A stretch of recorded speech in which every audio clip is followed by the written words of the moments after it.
Donc on a eu ce matin la chance d'être invité par Gorgui Ndoye, qui est un Sénégalais qui est basé à Genève, qui organise depuis quelques années maintenant ce qu'il appelle le gingembre littéraire, ce qui nous a donné une belle opportunité aujourd'hui d'échanger sur l'importance des ressources naturelles et surtout sur l'impact positif que l'exploitation de ces ressources naturelles peut avoir sur les populations sénégalaises. Donc effectivement, comme vous le savez, on a eu la chance au Sénégal d'être parmi les derniers pays à découvrir ces ressources naturelles, en ce qui concerne le pétrole et le gaz. Et donc on a pu apprendre forcément des autres, aussi bien les choses positives, que, donc les bonnes pratiques, que les choses négatives donc, qui ont été faites dans les autres pays et qu'on devait absolument éviter de reproduire dans notre pays. Et une des choses importantes qui a été bien faite dans certains pays, c'est l'implication des personnes physiques et morales dans l'exploitation de ces ressources-là. C'est ce qu'on appelle communément le contenu local. Et donc, dès le départ, au Sénégal, bien avant l'exploitation, on a mis en place la loi sur le contenu local et les décrets d'application pour nous assurer qu'à l'horizon 2030, 50% de la valeur ajoutée tirée de l'exploitation de ces ressources sera captée par les entreprises et par les Sénégalais. Donc voilà, c'est ça le contenu local. Et on a beaucoup insisté là-dessus avec, comme vous avez vu, des différences d'approche. Mais au final, je puis vous assurer que tout l'arsenal qui devait être mis en place pour une bonne exploitation de nos ressources naturelles a déjà été mis en place avec, comme je l'ai dit tout à l'heure, la définition d'une bonne vision et après les stratégies pour soutenir cette vision-là afin qu'on puisse atteindre cet objectif qui est qu'on ait au Sénégal une énergie qui soit disponible, qui soit de qualité, qui soit disponible, qui soit accessible à tous et qui soit au moindre coût et qui soit respectueuse de l'environnement. Donc si on atteint ces 5 objectifs, je pense que, et je suis persuadé que nous faisons tout pour cela, je pense qu'on pourra espérer l'émergence parce que simplement, comme je l'ai dit tout à l'heure, en baissant le coût de l'énergie, on favorise l'industrialisation. Comme vous le savez, aujourd'hui, tout le monde se plaint de la cherté de l'électricité. Donc en remplaçant le fioul par du gaz, on arrive à faire baisser le coût de l'énergie. Si on fait baisser le coût de l'énergie, on aura de plus en plus d'industrialisation, de plus en plus d'entreprises. Si on a de plus en plus d'entreprises, on aura de plus en plus d'emplois. Si on a plus en plus d'emplois, on aura de plus en plus de consommation. C'est ce que j'ai appelé tantôt le cercle vertueux dans lequel le Sénégal s'inscrit. Je pense que votre question n'est pas qu'ils sont craintifs, ils peuvent être dubitatifs. C'est-à-dire qu'ils ne sont pas sûrs à 100% que en fait, ce qui est dans la Constitution va se réaliser. Parce que c'est dans la Constitution, encore une fois, qui est dit que, au sein de l'article 25.1, que les ressources naturelles appartiennent au peuple et que l'exploitation de ces ressources naturelles doit améliorer le bien-être des Sénégalais. C'est ce qui est dit dans la Constitution. Donc les Sénégalais n'ont pas à douter de notre capacité à mettre en place justement le dispositif qui nous permettra d'atteindre cet objectif que l'amélioration du bien-être des Sénégalais dans le cadre de l'exploitation de nos ressources naturelles. Pourquoi on ne devrait pas douter? La stratégie Gas to Power,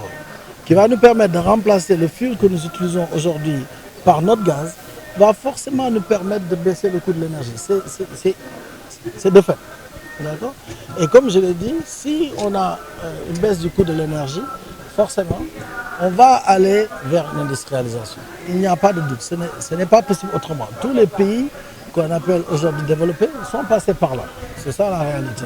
Et après, le reste, comme je dis, on a d'autres industries qui vont se mettre en place. J'ai expliqué tout à l'heure l'usine Durée qu'on va mettre en place. Si on a une usine d'engrais au Sénégal, forcément, nos agriculteurs vont pouvoir avoir accès à cet engrais à un meilleur prix, donc au moindre coût, toujours. Et à partir de ce moment, on peut atteindre l'objectif de l'autosuffisance alimentaire. Il n'y a rien de mieux que de consommer ce que nous produisons. Donc effectivement, à mon avis, tout le dispositif a été mis en place, a été réfléchi pour permettre à notre pays, dans un horizon raisonnable, d'atteindre l'accès universel à l'électricité. Mais même encore, il faut voir, il y a quelques années, quand on parlait d'accès universel à l'électricité, c'était presque une utopie pour certains Sénégalais. On n'en est pas loin.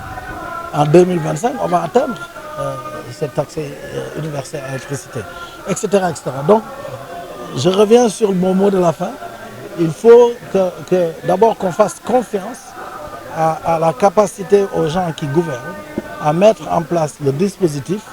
pour que de manière transparente, que l'on gère nos ressources pétrolières et gazières de la meilleure des façons possibles pour améliorer le bien-être de tous les Sénégalais. C'est là la volonté du gouvernement, c'est la volonté de tous les acteurs qui sont impliqués dans la gestion de nos ressources naturelles. waaw si wolof donc tey góor gi Wade Ndoye moo ñu invité woon tey si événement bu muy organiser fii ak si yeneen dëkk pour permettre Sénégalais yi ñu dajaloo waxtaan mbirum Sénégal mbirum lu jëmale Sénégal kanam tey mu invité nu pour ñu wax nan nañu fas yéene gérer suñu ressources pétrole yeeg gaz yi ñu yàlla baaxee et donc woo ñu bare xam-xam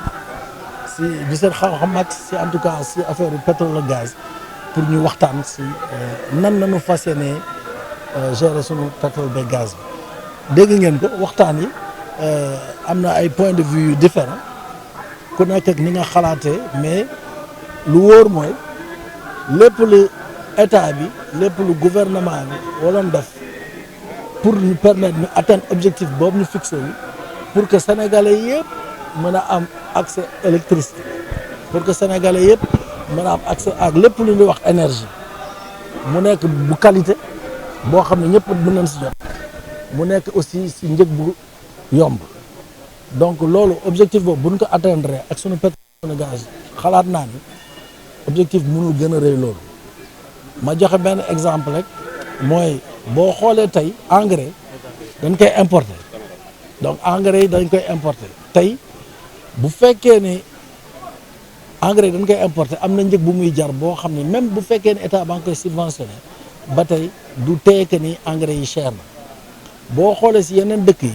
yi développé yoo xam ne seen agriculture développé nañu dañuy utiliser engrais yu bare tey ñun mënuñu loolu parce que malgré subvention yi ba tey cher na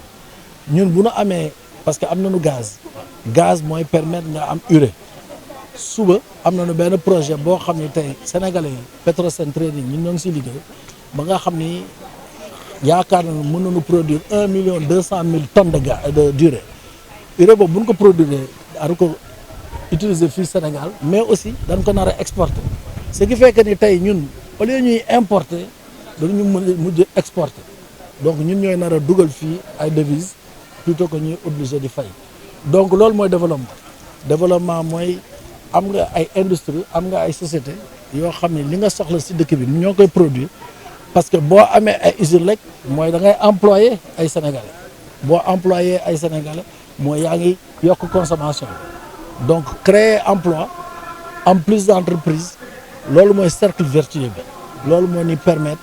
li ñu xam ne ñun ñëpp moom la ñu bëgg mooy réew mi jëm kanam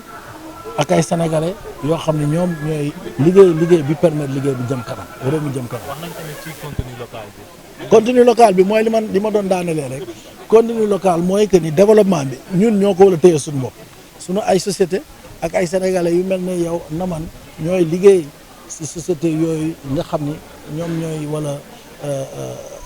gérer le pétrole ak le gaz donc si objectif bi état bi fixé mooy que fii ak 2030 50% de lépp luy jógee si exploitation pétrole ba gaz bi sénégalais yi ñoo koy téye entreprise sénégalaise yi ak ay sénégalais comme yow ak man donc loolu c'est un objectif qui est bu kawe la parce que boo comparé ak yeneen dëkk yi am pétrole ak gaz am na ay dëkk yoo xam depuis 50 ans ñoo ngi exploité te yeggaguñu foofu donc ñun ñu bëgg ko fii ak juróomi at ñu mën a yegg à ce niveau là ce serait te gëm naa ne mën nañ fa yegg dina nekk une vraie performance parce que ni nga ko tàmmee di wax rek Sénégal avant ñun ñuy am ressource ay pétrole ak gaz dañu am ay ressources humaines de qualité ay nit yu seen xel màcc si lépp luy gestion te am yaakaar ni ñooñu bu ñëpp jàppee bu si ñëpp jàppee bu sénégalais yëpp maa ngi koy nekk benn mën a daañu jëli ndamu développement bi aussi si àdduna jërëjëf. Monsieur le directeur, un message pour la jeunesse. Vraiment, encore une fois, on va tous travailler ensemble. Il faut que les jeunes s'impliquent dans la gestion de nos ressources naturelles. Le développement passera par les Sénégalais et encore plus par les jeunes dans un pays où plus de 70% de la population a moins de 35 ans. Ces personnes-là, c'est une vraie ressource. Elles doivent venir vers ces ressources pétrolières et gazières et les exploiter de la meilleure façon possible.